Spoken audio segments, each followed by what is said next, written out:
Hello everyone, a very good afternoon. I would like to thank you all for joining us today. My name is Aparna Haldar and I'll be hosting this webinar. Before we get started, please let me take a few minutes to introduce Payatu. Payatu is a research-powered cybersecurity consulting firm. Payatu has 85 plus CVs and counting, and we have collaborated with customers in 20 plus countries globally. As part of our ongoing commitments to fostering knowledge sharing and collaboration in the cybersecurity realm, Payatu has launched an exciting initiative, the Payatu WhatsApp community. The community aims to educate various organizations with industry-specific cybersecurity content.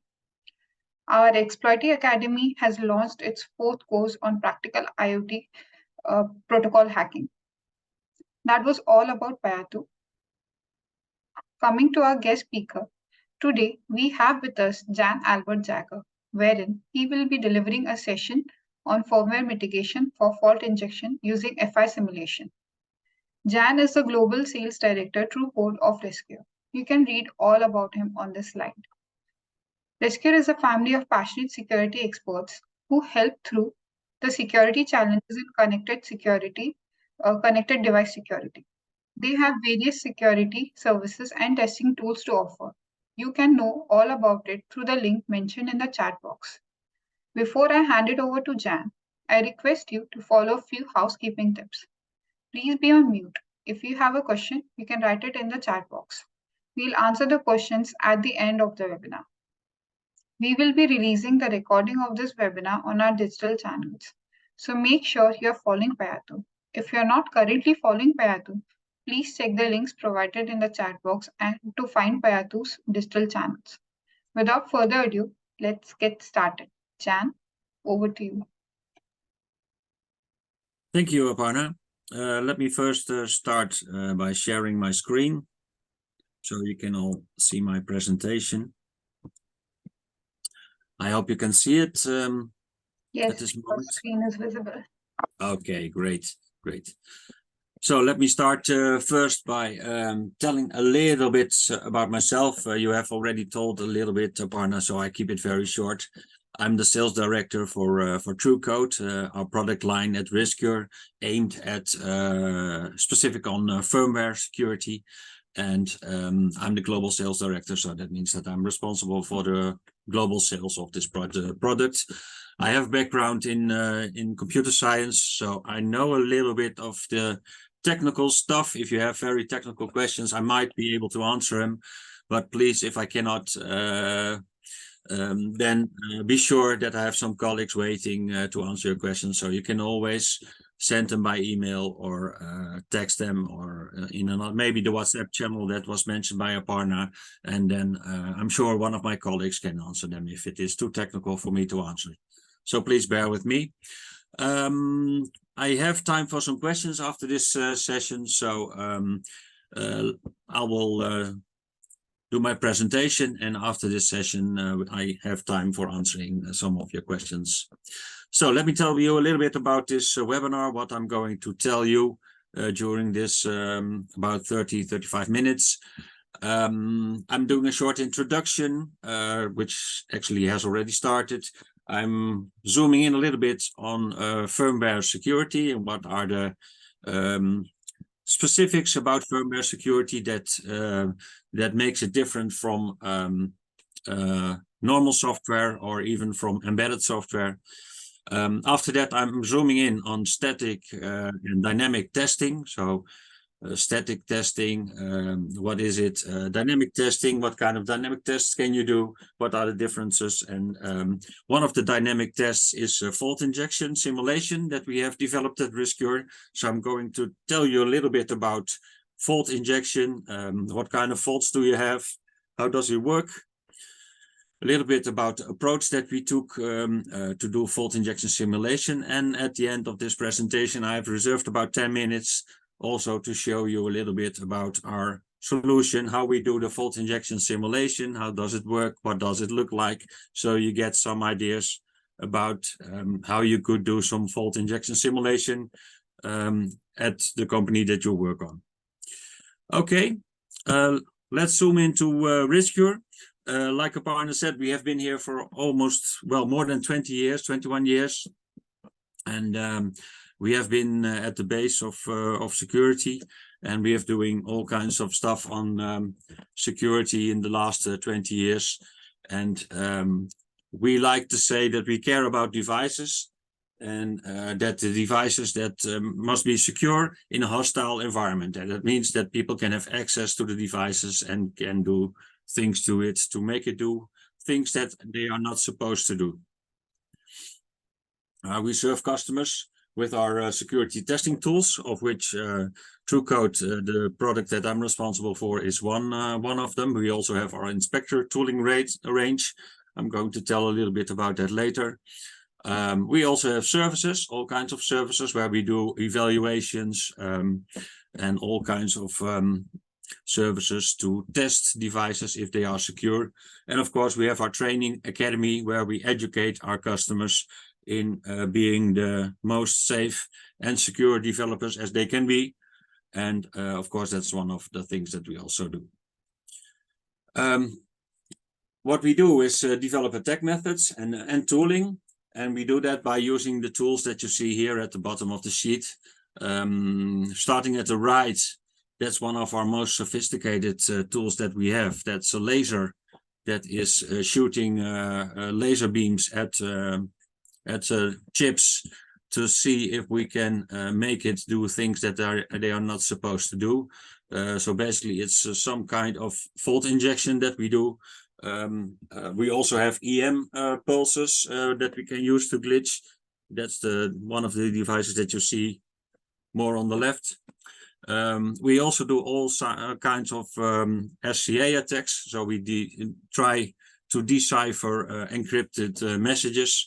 And we do that with tools like you see here with the screen, some kind of oscilloscope patterns to determine if we can decrypt the message there. And on the left-hand side, you see TrueCode, where we have a specific tool that is aimed at firmware, where we can do all kinds of checks on firmware. And of course, since we are on the defensive side and we are not malicious and we are not hackers, we would like to call our methods test methods instead of attack methods or even hacking methods. So to keep it friendly, we develop test methods and tooling for our customers. So I would like to zoom in now a little bit on code reviews. At Riscure, we do a lot of code reviews and a lot of certification for our customers. And our customers are all the big semiconductor companies, but also industries like automotive, IoT, all kinds of industries that use chips in their products are our customers. And I must say, most of the customers I work with are from the semiconductor market, could be OEMs or any type of semiconductor manufacturer. What we do is code reviews. And of course, code reviews are still needed, but they are a bit on a dead end. And why am I saying this?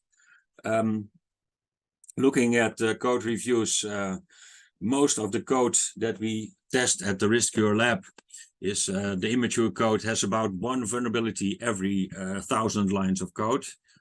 And the average analyst can review about 1,000 lines of code per day. So that means one vulnerability a day can be found if we analyze a code. And I think there is an audio issue. We are not able to hear you. Is there an audio issue? No, I can hear you. Okay, but can all the other participants hear me as well?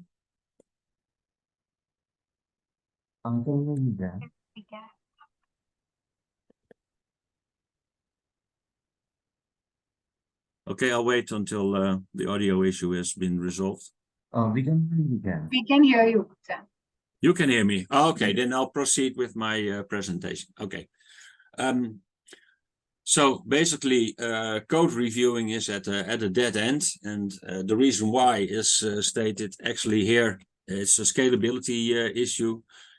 an average analyst can find one vulnerability a day. At Riscure, we have about 150 people working at finding vulnerabilities, but even that is not enough to cover the need from the market, because manual reviews, they bring results, but it doesn't scale up. I've seen code bases of over a couple of million lines of code, and that is impossible to do for one analyst, and even for 150 analysts, or even for all the analysts in the world that are available to do code reviews. You can see that it's growing towards a number of lines of code that are produced that they are impossible to check by hand. So there is some tooling needed, of course, and that tooling does exist, but they suffer from multiple issues. So, for instance, static code checks, for instance, they check for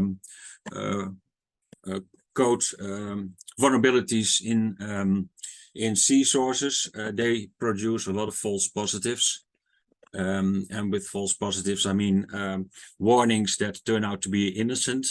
And although those warnings turn out to be innocent, every time you get some false positive, you need to triage to be able to tell that it is, or to prove that it is a false warning, and also to state why you chose not to act on it and to ignore it.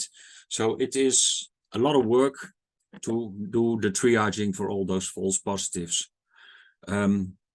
An even bigger problem is false negatives. So maybe the sense of feeling that you think, oh, I'm okay, but the tools missed out on some of the vulnerabilities that were in the code due to limited coverage or limited depth. So that gives you a false sense of being safe, while there are still security vulnerabilities in your code. And one of the other problems we also suffer from with the tooling that is in the market is weak reporting. So you have to really dig into the source code to find out what and where the problem is. So the conclusion is there is an urgent need for better tooling.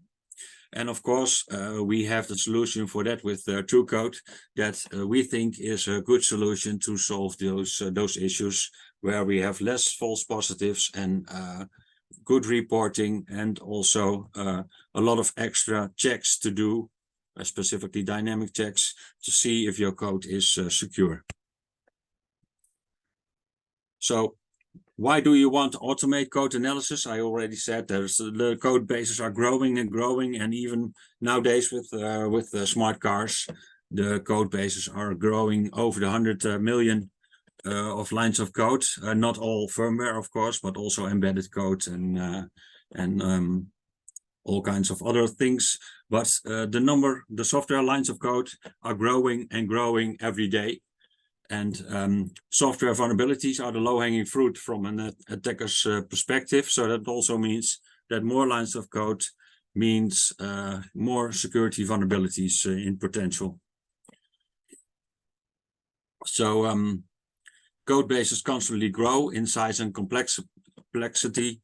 And that with that, I also mean that it's growing, and software developers have to think about stuff like maintainability, complying to standards, performance, functionality, but also, does my code still fit in the memory that is allocated for my code? So all kinds of things that developers need to think about. And in the end, security also comes on their plate. And that means thinking about security is something that comes on top of the rest, and is not really a thing that is on their mind since from the start of developing their code. So I think I can safely state that software developers in general are not security experts, and not really thinking about security, and more focused on maintainability standards and performance and the functionality of their code. So why automated code analysis?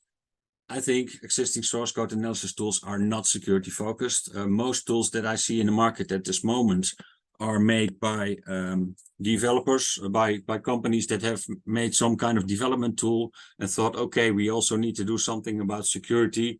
So let's add some security features to our product. But what I see mostly is that it is still not covering the need of the markets if you look at security that is necessary for their code. So zooming in on firmware security, why is it more sensitive than application software? I think the main reason is that firmware sits directly on the hardware. And by sitting directly on the hardware, I mean that it is a bit more sensitive looking at the reliability on the hardware. So there is full access to all hardware and software components. And that means that there's no protection for coding flows or any other things that may be wrong in the code. It may compromise the complete product. And that also means that the complete product is useless at the moment that the firmware contains a vulnerability. And that is something that is different from application software, for instance, where you can just update the application and patch the vulnerability that is present. So there's a stronger dependency with the hardware, and that makes it special from normal software. And also sensitive to hardware weaknesses. So not only looking from firmware to hardware, but on the other way around as well. If there is a hardware weakness, and of course in this webinar I'm telling a little bit about fault injection, which is a hardware weakness, there is a sensitivity. So that means that the firmware must also have some protection against the hardware weaknesses that might occur. And looking at firmware, actually in the beginning when we had read-only memory, we were perfectly fine with the firmware because it could not be altered, and that was safe for people to do something malicious with the firmware. But of course, if there was an error in it, it could never be repaired. And we grew gradually to rewritable EEPROMs. And nowadays we have updatable flash memory where we can update firmware easily over the air. And that makes it also more vulnerable for things to happen with those updates. So from a security perspective, looking at firmware, firmware enables or mitigates attacks that exploit hardware weaknesses. So it goes two ways, so to say.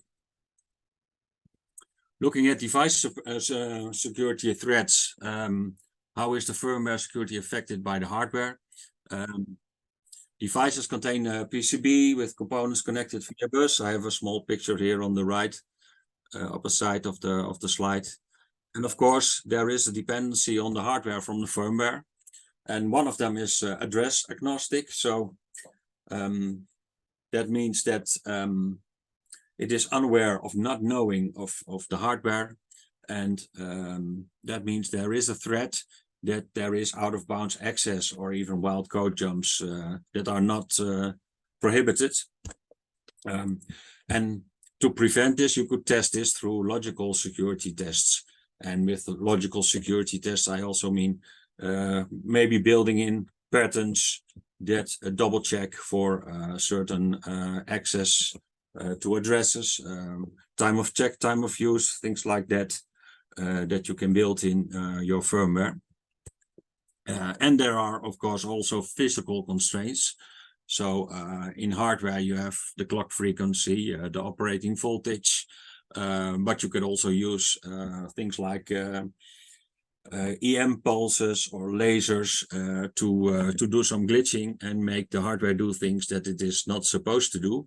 And of course, when the hardware is doing things that it's not supposed to do, there needs to be some fault testing to prevent things from happening in the firmware as well. So there are some physical constraints as well, where there are some firmware threats from the device. So from the hardware to the device, through the device to the firmware. And what we did at Riscure is we developed a test platform that addresses both threats. So the address agnostic threats and the physical constraint threats.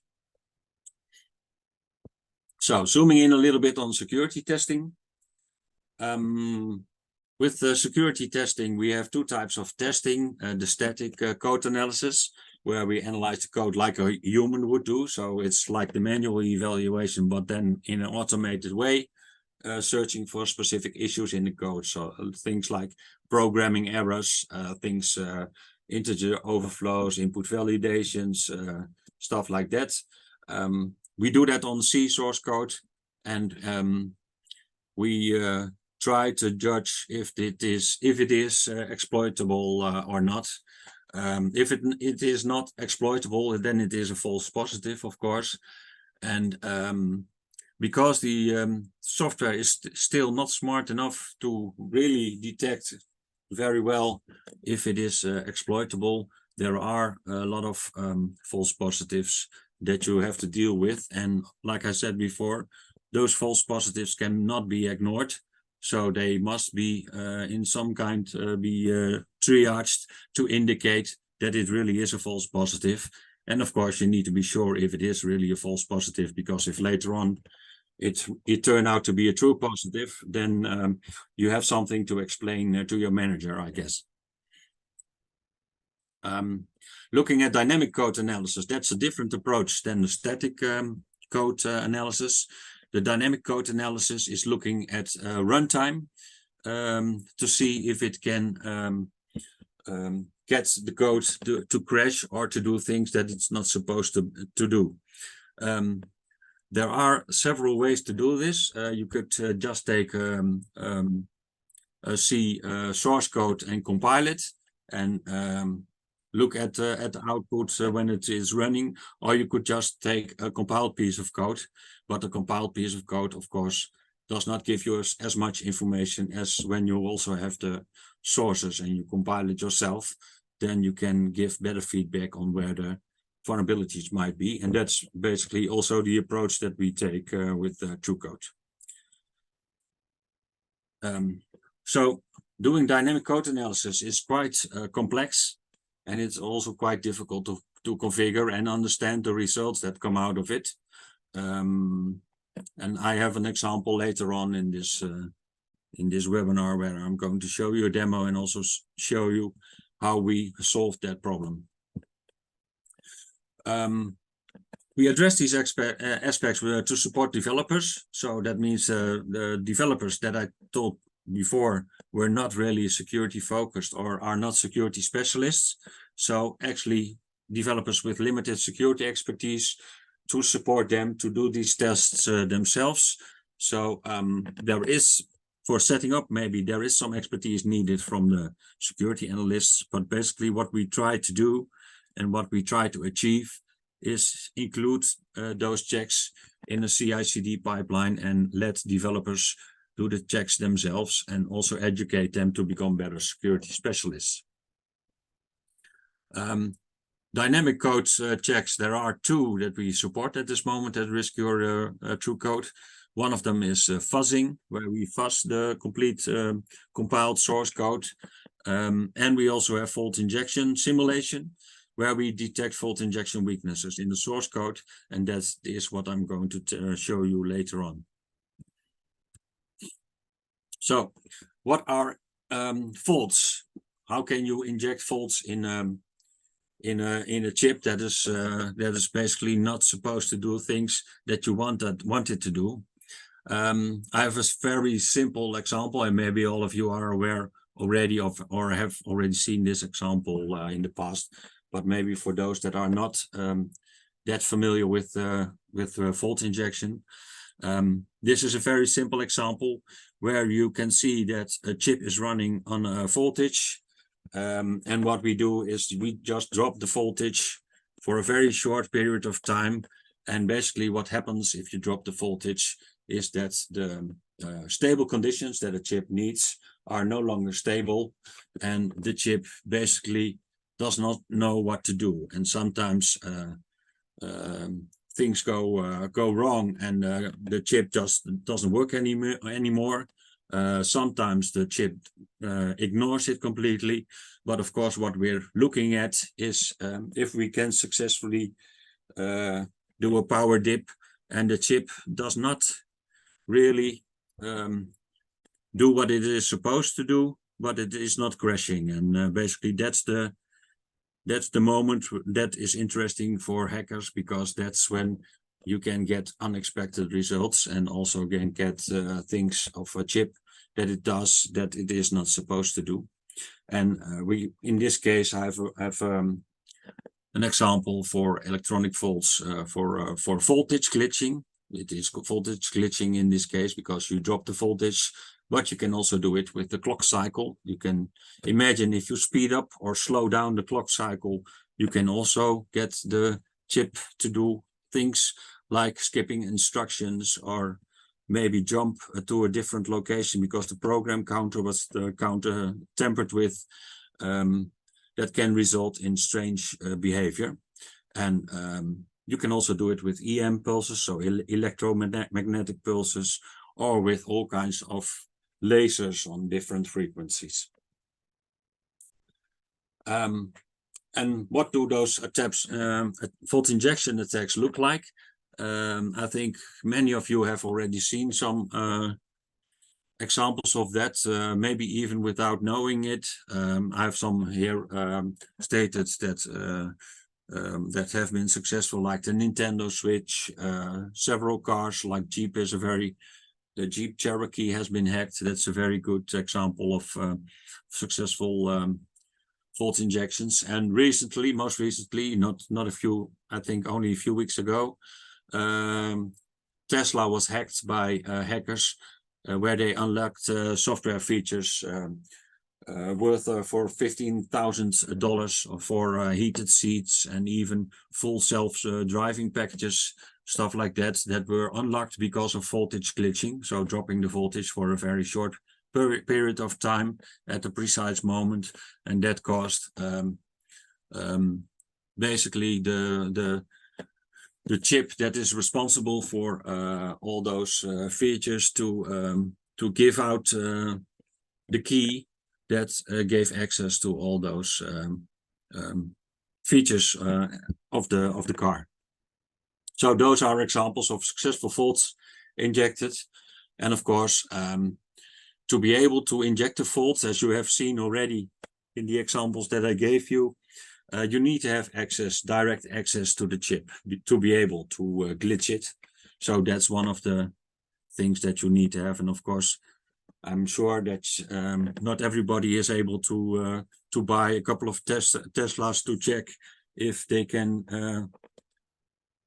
do some fault injection, voltage glitching on it. If you damage the chip, then that will be very expensive. So it is of course always a matter of, do you have access to the chip and how expensive is it to glitch on it to do the tests. Zooming in a little bit about TrueCode, and I think I'm now shortly before I go to the fault injection simulation example. TrueCode is built up from static checks, so specific checks on the C source code. And of course, a big bunch of it is logical fault injection vulnerabilities that are tested. And what is specific for our product is we also added some extra fault injection checks that you will not find in other tools. And those fault injection checks are things like talk-to and double checks and stuff like that. So basically also patterns in the code to be able to be sure that if there is a fault injected in the code and the behavior changes, that it is detected and the firmware is doing mitigating actions to prevent things from going wrong. We also have dynamic checks. I think I said that already a little bit. There we have a fuzzing solution where we can fuzz all the interfaces, and basically what we do is we send all kinds of error data to the interfaces of the source codes, and by doing that the code needs to respond in a well behaved manner.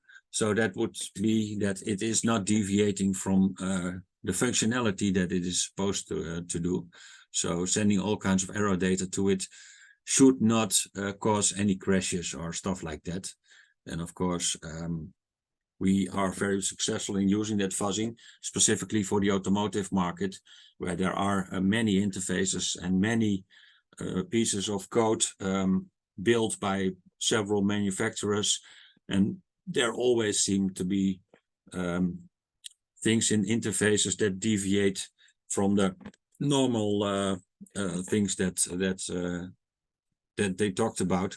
So it is a good testing method to see if all the pieces of software connect well to each other, or if they behave in a different manner. And of course, we have fault injection simulation. I touched the fault injection already in the previous slides. At this moment, we do fault injection simulation using the RTL of the processor that fault should be injected in. So basically, we started out with RISC-V because that's an open source processor. And we started doing simulations on a RISC-V architecture using the RTL of the RISC-V. And we have built some extra RTL on top of that. And with that, we were able to inject faults in the RISC-V processor in a simulated way. Nowadays, we also have support for ARM processors, some of them, the M0, but also A5, M33, and some other processors. And of course, we can also do it on any other RTL if that RTL is available to us. We can also add some extra templates on top of it to be able to flip the gates of that architecture. And by flipping the gates, we simulate that we are injecting a fault in that processor. So looking at an FI simulation, and what you see here on the right-hand side is the screen of TrueCode. I'm going to dive into that in a couple of slides. So this is just an indication what it looks like. Like I said, we use the RTL to simulate special fault attacks by flipping the various gates. And this is actually similar to power EM and laser attacks. So basically, we just flip a gate and see if the software, the firmware, so to say, is deviating from the normal path, if it's doing things that it is not supposed to do. And we can simulate code on any virtual hardware using the RTL. Looking at the screen at the right, and that is maybe good to indicate already before I start the demo in a couple of minutes.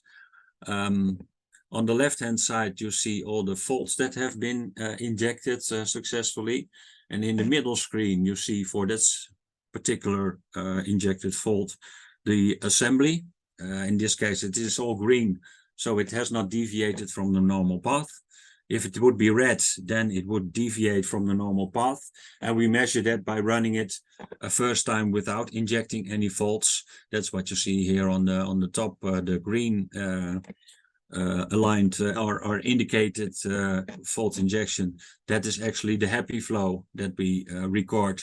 And we know, okay, if it is using this flow, this assembly, then the fault was not successful in letting the code deviate from the normal path.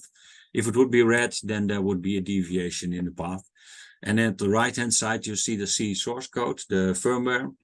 And actually, we can also indicate exactly in the C source code where the actual fault was injected and was successful to do things that it was not supposed to do.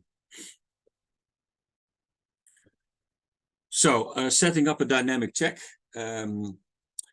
Maybe some of you are already using some kind of static code checker. You know that you can run that static code checker basically just on your code and have it run.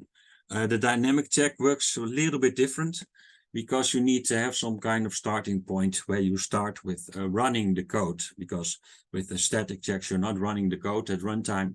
So that's a difference. And of course, to be able to do that, you need to make some unit tests. That could be a starting point of your code. Because if you would run the complete code with fault injection simulation, that would maybe take a lot of time before you can run that code completely. And what we did is we indexed the code at the beginning when you import it, and we look at entry functions that might be possibly the entry functions to start a fuzzing test with, or a dynamic check with, dynamic test. What you also need, because you're simulating, is some kind of stubbing and harnessing, because the stubbing is needed if you are referencing some kind of hardware devices. The references need to be stopped to be able to let the code continue when there is a hardware reference and not crash because of the hardware not being available. So there are some pretty awesome features in TrueCode available to do some automated stubbing and to help you to stop the code so it will run without having all the hardware available. And that is, of course, something that's very useful if you want to set up unit tests, especially in an automated way where you integrate it in your CI/CD pipeline. What we can do with TrueCode is catch the exact moment, the line of code in the C source code that is causing the vulnerability to appear. And we can also measure code coverage. So what percentage of the code has already been touched by the test that you have done, the unit test that you have done. And we have some pretty awesome features also called benchmarks that are useful to create test sets that you can use later on to see if mitigation that you have done has been successful and the same test set does not cause the same change in behavior like it did before. And I have some examples later on. So looking at the dynamic checks, or dust as it is sometimes called, we have two types. We have the fuzzing for testing the interfaces, and we have fault injection simulation to check for fault injection. And use cases are, of course, very obvious. We can simulate fault injection and therefore also bridge the gaps between tape out and the moment that the code is built. So you do not have to wait until tape out to check if the code is sensitive for fault injection. You can do it already before, and that's of course a very strong point to start fault injection simulation. Okay, that brings me to the demo for today. I think I need about 5 to 10 more minutes. I hope that's okay. I'm going to start with this slide. And of course, the demo, I have to be honest, I was a bit worried about the demo effect. So I made some slides running TrueCode. So the demo would not crash like normally with all demos. It does. So I hope you can forgive me for that. What you see here is a slide where TrueCode shows all the functions that it's indexed that are maybe a candidate to do some fault injection simulation. And of course, this is a very small code base, so there are only a couple of examples that are present in this demo. And in this case, I have a function here called simulation example 1 that I'm going to use to set up a use case for fault injection simulation. So where you see the red arrow, that's the one that I selected. And for that particular function, simulation example 1, I can set the call depth. So that's basically how many levels deep I want the function to go. In this case, I have set 4 levels deep, but I can go up to 8 levels deep. And of course, the more levels deep you select, the longer the simulation will run. So in this case, I chose 4, which is enough to do a first check. I select a number of FI asserts that I want to use, and FI asserts you can think of some kind of breakpoint, or in this case it is an assembly label that indicates the moment where the code deviates from the normal path. So if you have an if-else branch and it is not supposed to go into the if branch because that's condition should never be reached, that's where you would put the FI assert. So then if it is going past the FI assert, you are sure that it went into a branch that it was not supposed to go into. And of course, you can also set things like the maximum clock cycles that it needs to run, or the number of minutes. And that's, of course, very useful if you use this in a CI/CD pipeline and not in a GUI interface like this. So this is what you see here is what TrueCode generated based on the simulation example 1 that I selected. So there are some declarations that you see in yellow, and those declarations are not mandatory. So you can set some preconditions there, maybe some variables that needs to be set, or some globals, or whatever.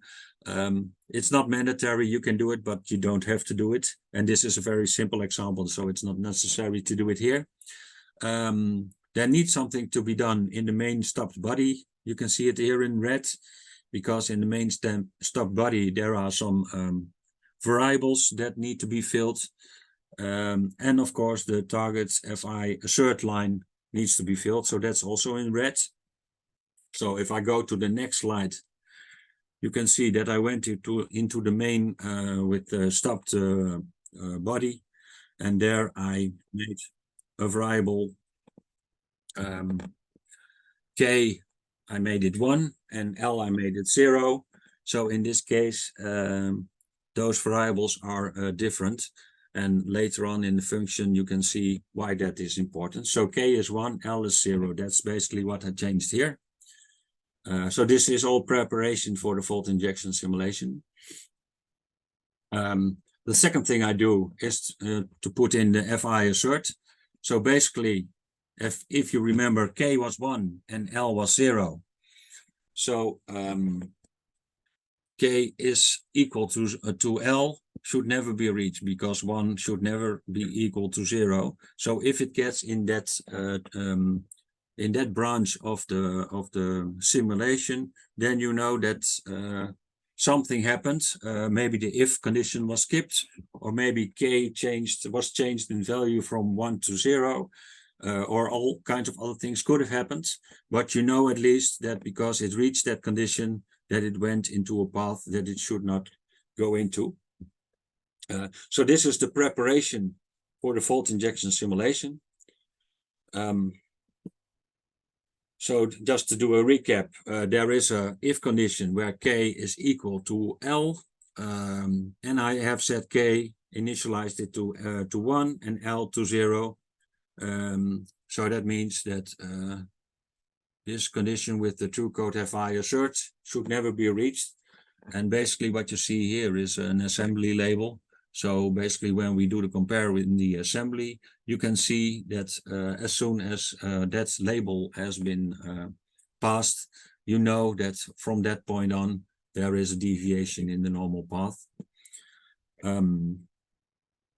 Okay, so let's go to the next screen, and that's actually when you start doing the simulation. And this is an important screen to see. On the left-hand side, you can see the green one, the green fault or the green run.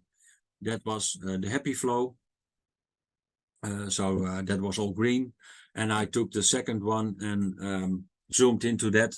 And as you can see here in the middle screen, you can see the assembly to go into red, where you can see where it starts to deviate from the normal path. And you can see here on the left, there are a lot of successful faults injected. So this piece of code was not very secure and not very well programmed. And here on the right-hand side, you can see that from the 44,030 runs that it did, in 0.92%, almost 1%, it was successful to inject a fault into the code and let it deviate from the normal path. So this is a very bad programmed piece of code. And of course, there are a lot of things that you could do to mitigate, to make sure that that percentage will drop below the 0.92%. And that's another topic that I can also tell something about, but that is not something that I'm covering here. One of the things that you can do is also select all the successful faults that have been injected. So you can see that this has all been selected and now in blue. And on the right-hand side, on the right-hand screen before the C source code, you can see some kind of histograms and percentages where it indicates that the faults were injected successfully at that location. So that means that you also know at the moment that you're running this simulation that those are the places where you need to do some kind of mitigating actions. And one that is very apparent, of course, is K is 1, L is 0, the true false numbers. Of course, they are very close together. So the Hamming distance is it's only 1 bit that you need to flip. So one of the mitigating things that I would do in this case is already try to make the Hamming distance bigger between K and L to be able to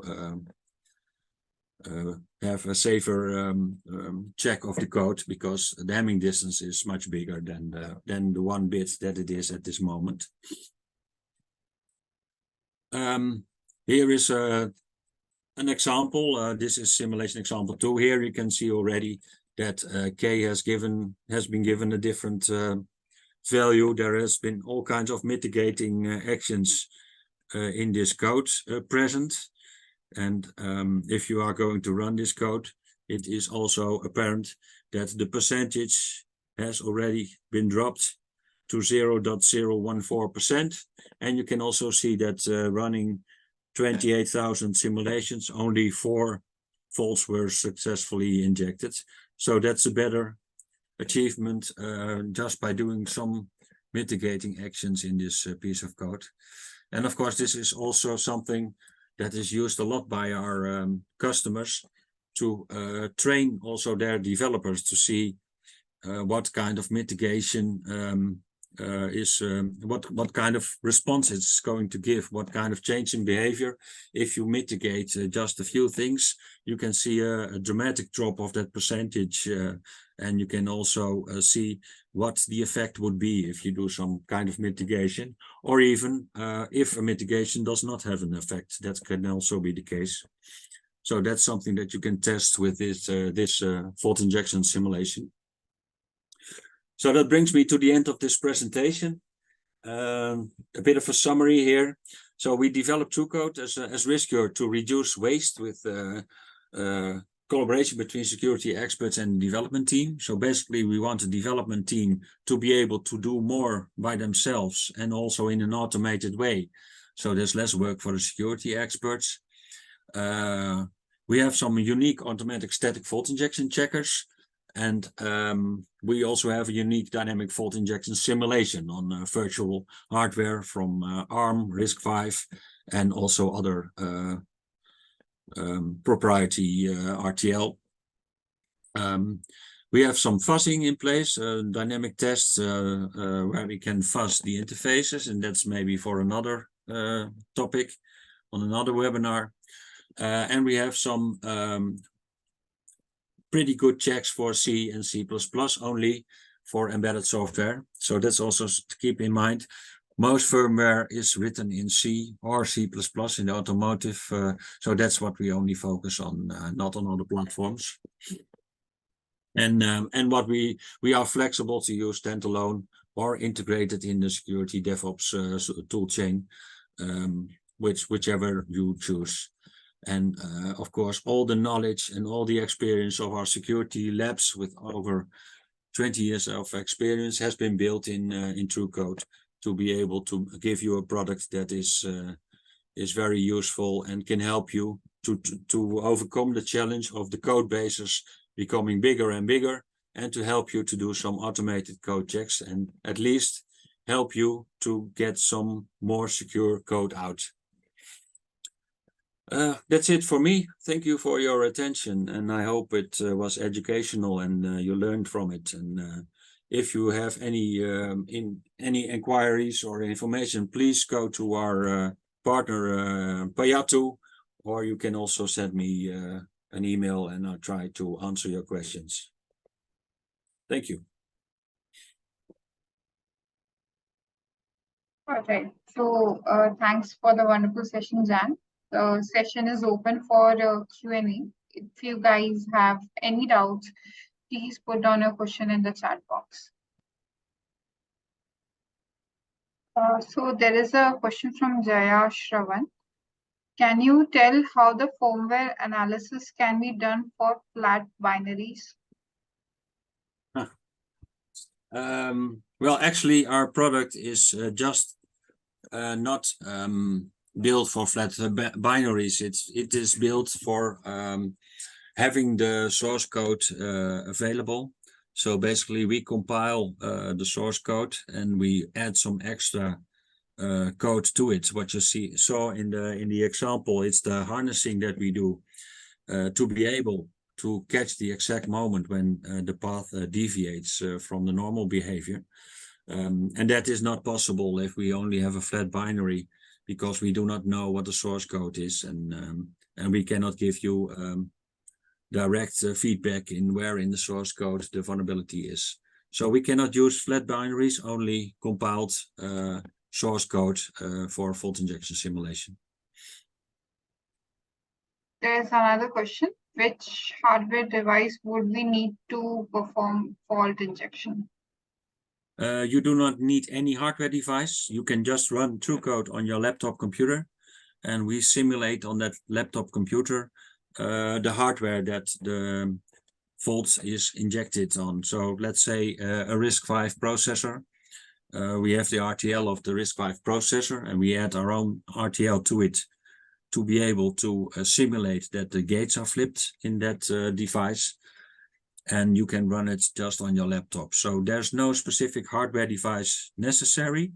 And the only thing that might be of interest is if there are any hardware devices referenced other than, let's say, the RISC-V processor, that you need to do some stubbing on that. So give some useful results back to the program, so it will not crash every time a hardware device is referenced. So we have some stubbing for that in place. Happy to answer any questions even after this webinar, no problem at all. Jan, there is a feedback for you. They say that they enjoyed the session a lot. Okay, great to hear. They enjoyed this. So Ashutosh says the session was more than nice. Yeah. Oh, that's good to hear. Yeah. I'm sorry about the sound problems. I'm not sure if it was me or something else, but I think that was a network glitch. okay. Well, that was a successful fault injected then. Great. So thank you, Jan, for this wonderful session. You're welcome. We have received a lot of thanks from the participants as well. Okay. All right. Thank you, everyone, for attending this wonderful session. Yeah, I think let's end this session now. Thank you.